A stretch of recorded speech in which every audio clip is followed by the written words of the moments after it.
దేవుని నామానికి స్తోత్రాలు కలుగును గాక. ఈరోజు దేవుని సన్నిధిని అనే ఒక అంశమును మనము ధ్యానించుకోవడానికి దేవుడిచ్చిన కృపను బట్టి దేవునికి గొప్ప దేవునికి స్తోత్రాలు చెల్లిస్తున్నాను. దేవుని యొక్క పరిశుద్ధ గ్రంథములో నుంచి మొదటి దినవృత్తాంతముల గ్రంథము 16వ అధ్యాయము 11వ వచనం మనము గమనించుదాం. యెహోవాను ఆశ్రయించుడి, ఆయన బలమును ఆశ్రయించుడి, ఆయన సన్నిధి నిత్యము వెతుకుడి అంటున్నాడు. దేవుని యొక్క సన్నిధిని మనము నిత్యము వెతుకువారమై ఉంటున్నాము. ఎందుకంటే దేవుడు ఎక్కడ ఉన్నాడంటే ఆయన సన్నిధిలో ఉంటాడు. దేవుని యొక్క పరిశుద్ధ గ్రంథములో మనకు మత్తయి సువార్త 6వ అధ్యాయము 6వ వచనాన్ని మనం గమనించినట్లయితే, మత్తయి సువార్త 6వ అధ్యాయము 6వ వచనము గమనించినట్లయితే, దేవుని యొక్క పరిశుద్ధ గ్రంథములో, మీరు ప్రార్థన చేయనప్పుడు నీ గదిలోనికి వెళ్ళి తలుపులు వేసి రహస్యమందు తండ్రికి ప్రార్థన చేయుము అంట. అంటే యెహోవాను వెతుకుట అనగా నీకంటూ ఒక ప్రార్థన స్థలమును నీవి సిద్ధపరచుకోవాలి. దేవునికి స్తోత్రాలు. ఎప్పుడైతే మనకంటూ ఒక ప్రార్థన గది మనము సిద్ధపరిచినట్లయితే అక్కడ దేవుని యొక్క కార్యములు, ఆయన బలమును, ఆయన ఆశ్రయం అంటున్నాడు. ఆయన బలము ఆయనను ఆశ్రయించుడు అంటున్నాడు. ఆయన బలమును మనం ఆశ్రయించాలంటే, దేవుని కార్యం మనలో జరగాలంటే, దేవుని సన్నిధిలో మనము ఎంత దేవుని దగ్గర తగ్గించుకుంటే గడిపితే అంత దేవుని బలం మనకు వస్తుంది, దేవుని యొక్క ఆశ్రయం కూడా మనకు వస్తా ఉంటది. ఇక్కడ 139వ కీర్తన 139వ కీర్తనలో 7వ వచనం మనం చూసినట్లయితే, నీ ఆత్మ నుండి నేను ఎక్కడికి పోదును, నీ సన్నిధి నుండి నేను ఎక్కడికి పారిపోదును అంటున్నాడు. అంటే దేవుని సన్నిధిని మనము గడపక మన సొంత ఆలోచన చేత ఏదైనా సాధించాలని చెప్పేసి అటు ఇటు అంటే ప్రార్థన నిర్లక్ష్యం చేయకూడదు అని దీని అర్థం. ఎందుకంటే నీ సన్నిధి నుండి ఎక్కడికి పారిపోదును అంటున్నాడు. ఎక్కడికి పోయినా మనకు ఏమి జరగదు, ఎవరి మీద ఆధారపడ్డా మనకు సహాయం రాదు. కానీ దేవుని సన్నిధిని ఆశ్రయిస్తే దేవుని బలము, దేవుని యొక్క మరి ప్రతిది కూడా మనకు దేవుడు తన సన్నిధిలో గడిపినందుకు మనం సహాయం చేయడానికి దేవుడు ఇష్టపడతాడు. ఇక్కడ 139వ కీర్తన 11వ వచనంలో ఏమున్నదంటే, అంధకారము నన్ను మరుగు చేయును, నాకు కలుగు వెలుగు రాత్రి వలె ఉండును అంటున్నాడు.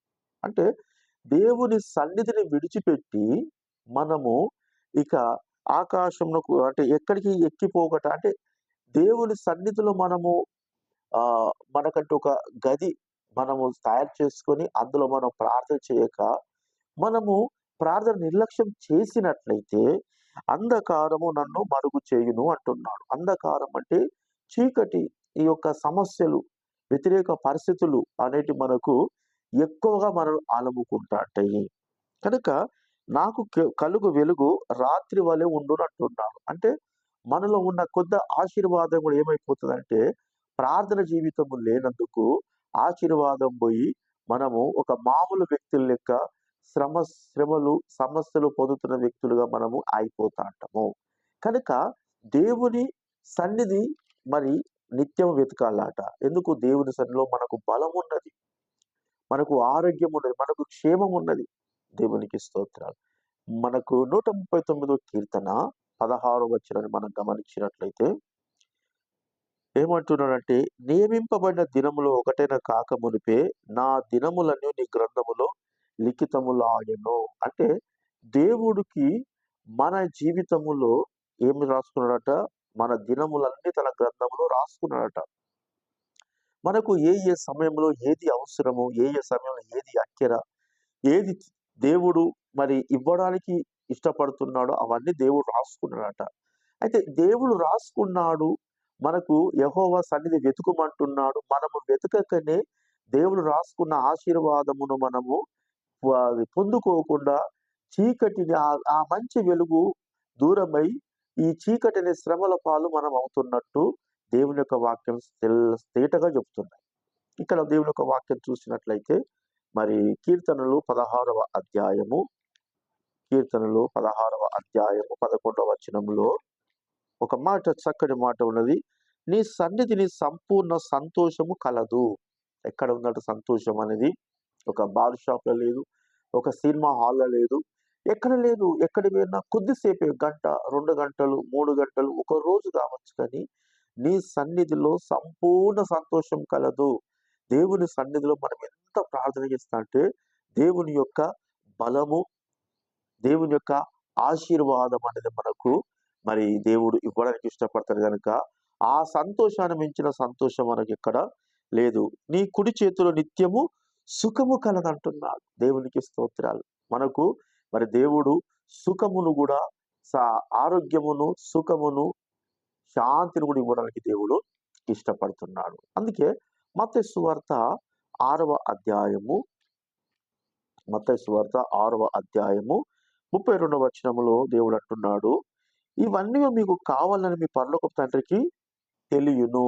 అంటే ఆయన మన దినములన్నీ తన గ్రంథములో రాసుకున్నాడు. ఏ ఏ టైంలో నీకు ఏమివ్వాలి, ఏ ఏ టైంలో నువ్వు ఏమి పొందుకోవాలని చెప్పేసి దేవుడు తన గ్రంథములో రాసుకున్నాడు.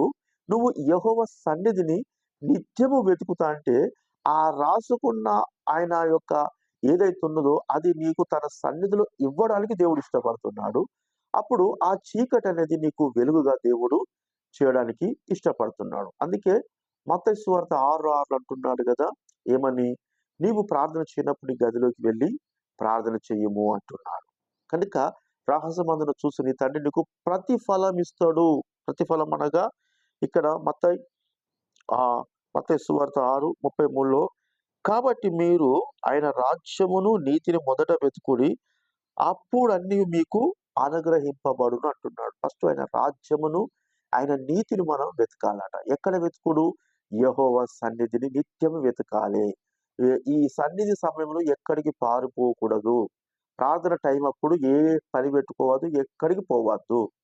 ఎప్పుడైతే మనము దేవుని సన్నిధిని మనము నిత్యం వెతుకుతా ఉంటామో, నిత్యము దేవుడు తన గ్రంథములో రాసుకున్నది ఏదైతే ఉన్నదో అవన్నీ దేవునికి తెలుసు గనక మనము వెతికినందుకు మనకాయన ఇస్తాడు. దేవునికి స్తోత్రం. సొల్యూషన్ అనేది మన చేతుల్లోనే ఉన్నది. కనుక దేవుని యొక్క వాక్యం మరి చూసినట్లయితే, మీరు ఆయన రాజ్యమును నీతిని ఫస్ట్ వెతకండి, అప్పుడు మీకు అవన్నీ అనుగ్రహింపబడు. ఏవన్నీ అంటే ఆయన తన గ్రంథములో రాసుకున్న ఆశీర్వాదాలు, తన గ్రంథములో రాసుకున్న ఏదైతే మన గురించి ఉద్దేశించిండో అవన్నీ దేవుడు ఇవ్వడానికి ఇష్టపడుతున్నాడు. దేవుని యొక్క పరిశుద్ధ గ్రంథములో 139వ కీర్తన 17వ వచనాన్ని మనం కూడా గమనించినట్లయితే, దేవా నీ తలంపులు నాకెంతో ప్రియమైనవి, వాటి మొత్తం ఎంతో గొప్పది. దేవుడు మన విషయంలో ఎన్నో గొప్ప తలంపులు కలిగి ఉన్నాడు. మనం చాలా తక్కువ ఆలోచిస్తాం కానీ దేవుడు మనకు చాలా గొప్ప ఇవ్వడానికి ఇష్టపడుతున్నాడు. వాటిని లెక్కించదననుకుంటే అవి ఇసుక కంటే లెక్కకు ఎక్కువై ఉండనంటున్నాడు. అంటే మనకచ్చే దేవుడు ఉద్దేశించిన ఆశీర్వాదాలు, తన గ్రంథంలో రాసుకున్న ఆశీర్వాదాలు ఎంతో గొప్పవాట. అవి లెక్కకు మించిన వాట. లెక్క పెట్టనంతకంటే ఎక్కువ దేవుడు మన విషయములో సిద్ధపరిచి పెట్టిండట. కనుక మనం మొదట ఆయన నీతిని, ఆయన రాజ్యాన్ని వెతకాలి. ఎక్కడ? ఆయన సన్నిధిలో నిత్యం వెతికినప్పుడు ఈ మనకున్న ఏదైతే చీకటిగా ఉన్నదో దాన్ని వెలుగుగా దేవుడు మార్చి మనల్ని దీవించడానికి దేవుడు ఇష్టపడుతున్నాడు. కనుక దేవుని సన్నిధిని మనము నిత్యం వెతుకు వారమై ఉండాలి. ఈ కొద్ది మాటలు బ్రహ్మణ వినికిడిలో దీవించును గాక. ఆమేన్.